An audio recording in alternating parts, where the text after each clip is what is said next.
Hello and welcome to our channel. Welcome back if you are a returning subscriber.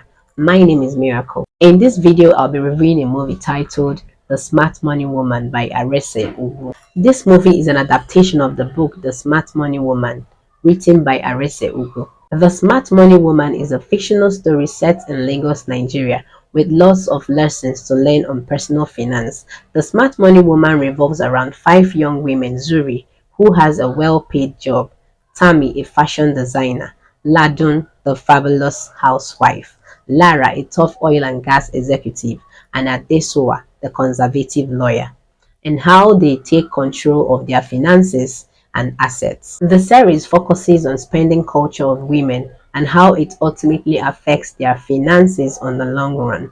This series also talks about how friendship, peer pressure, and societal influence can affect how we spend money. The Smart Money Woman also portrays and teaches that women should learn to invest in themselves amidst romance and an inevitable financial loss. It also discusses challenges women face with societal pressure and desire to meet up with society's standards. Episode 1 opens with business-minded Zuri in a difficult state as her wealthy boyfriend has just broken up with her. Her car has an issue and her job is also unsettled, with her struggling with her finance badly. This episode closes with a quote which describes Zuri as broke and brings up this thought: if you lost your primary source of income today, you wouldn't be able to maintain the lifestyle you have become accustomed to, because you have no assets to rely on. In episode 2, we see the frustrated Zuri resorting to learning how to manage her finances now, following the storms she had faced earlier. Zuri learns to stick to a low-budget lifestyle while consciously cutting out those irrelevant expenses like the purchase of expensive handbags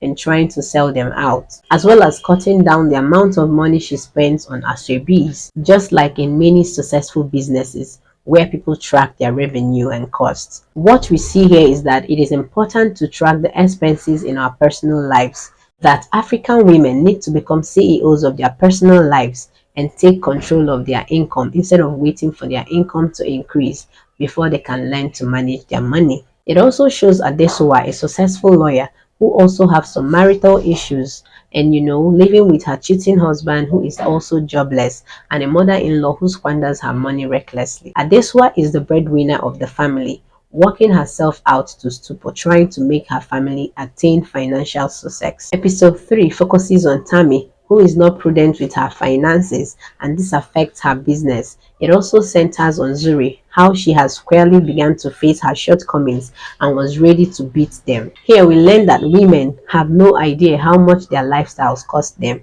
We may not spend recklessly, but we constantly develop bad habits that encourages impulsive expenditure. If you do not treat your money with respect, it will leave you with no respect. In episode 4, Zuri decides to get to know Shola, an admirer who has been on her for a while but has constantly been rejected. One of the ladies, Ladun, who is unemployed but married to a successful man, lives in debt and frustration as her father-in-law dies without leaving any will behind for the family, thereby leaving them in agony and heartbreak.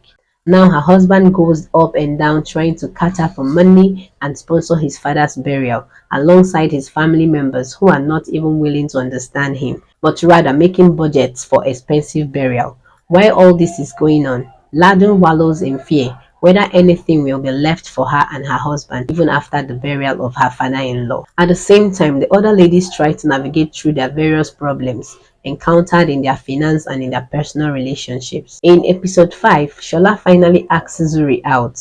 Adesowa still constantly suffer from cheating and disregard from her husband in her marriage. Lara, one of the ladies, also continues to work so hard to make sure that her family doesn't lack anything, as her father had died very early, leaving her and her mother as well as her siblings with nothing to cater for themselves. They were rejected and chased out of her house by her father's relatives, accusing her mother of having a hand on his death, and as such she would never be entitled to any of his assets. She then swears to strive to fend for her family and provide for her mother and siblings, strategizing ways to go low on spending, although her family takes it for granted, especially for her brother going about wasting money on unnecessary things. In episode 6, Tammy's bad money choices starts to haunt her As she begins to experience some problems in her business, she loses some of her customers as her tailors quit their jobs to work with other fashion designers with attractive salaries since they didn't come to do charity with their time and energy. This leaves her devastated with her customers on her neck for their dresses. She later identifies her core money values and decides to start making investments with Lara. Finally, in episode 7, amidst all the challenges facing these ladies financially and in their love life, they all decide that investing in themselves is paramount. So G, Adesuwa's husband, makes away with all her money in their joint account, with another woman leaving Adesuwa in bitterness and frustration on how to cater for the family. Soji is later arrested by her mistress's husband-to-be. Now this is where I bring the review to an end. I will suggest that you watch this movie, your gender regardless. Thank you. I still can't believe how far we've come. 3 months ago, I was starting a unit with plenty anxiety. And my stupid husband was getting away with his mistress after clearing my account and leaving me and my son to starve. I'm getting arrested. I know. What happened with that story? I beg, who cares? Well, as for me, I was figuring out how to move my family into a face-by-face.